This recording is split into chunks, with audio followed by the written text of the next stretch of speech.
Si Jose at ang asawa ni Potifar. Ika-39 na kabanata. Nang dinala na si Jose ng mga Ismaelita sa Ehipto, binili siya ni Potifar na isa sa mga opisyal ng Paraon.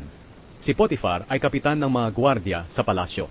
Ginagabayan ng Panginoon si Jose, kaya naging matagumpay siya. Doon siya nakatira sa bahay ng amo niyang Ehipsyo na si Potifar.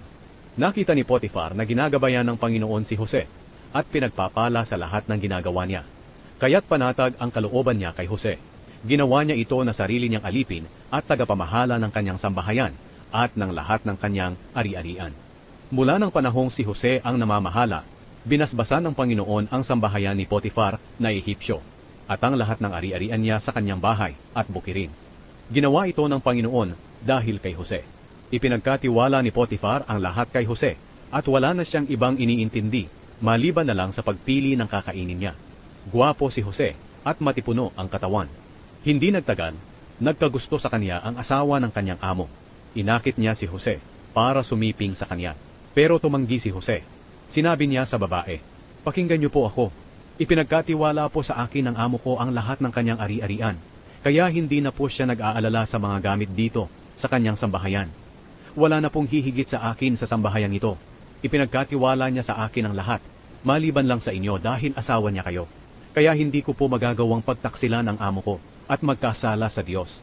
Kahit araw-araw ang pang-aakit ng babae kay Jose na sumiping sa kanya, hindi pa rin siya pumayag. Isang araw, pumasok si Jose sa bahay para magtrabaho. Nagkataon na wala kahit isang alipin sa loob ng bahay. Hinawakan siya sa damit ng asawa ng amo niya at sinabi, "Sipingan mo ako." Pero tumakbong palabas ng bahay si Jose at naiwan ang balabal niya na hawak ng babae. Nang makita ng babae na nakalabas si Jose at hawak niya ang balabal nito, tinawag niya ang kanyang mga alipin at sinabi, "Tingnan ninyo, dinalhan tayo rito ng asawa ko ng isang Hebreyo para hamakin tayo.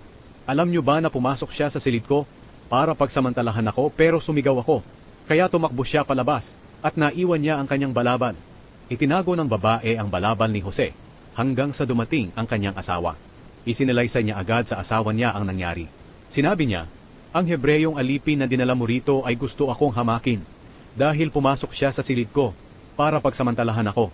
Pero tumakbo siya palabas nang sumigaw ako at naiwan pa nga ang kanyang balabal." Nang marinig ni Potifar ang salaysay ng kanyang asawa tungkol sa ginawa ni Jose, galit na galit siya. Kaya ipinadakip niya si Jose at ipinasok sa bilangguan ng hari. Pero kahit nasa bilangguan si Jose, ginagabayan pa rin siya ng Panginoon. At dahil sa kabutihan ng Panginoon, panatag ang loob ng tagapamahala ng bilangguan kay Jose. Kaya ipinagkatiwala niya kay Jose ang pamamahala sa lahat ng bilanggo at ang lahat ng gawain sa bilangguan. Hindi nag-aalala ang tagapamahala ng bilangguan sa mga bagay na ipinagkatiwala niya kay Jose dahil ginagabayan ng Panginoon si Jose at pinagpapala sa lahat ng ginagawa niya.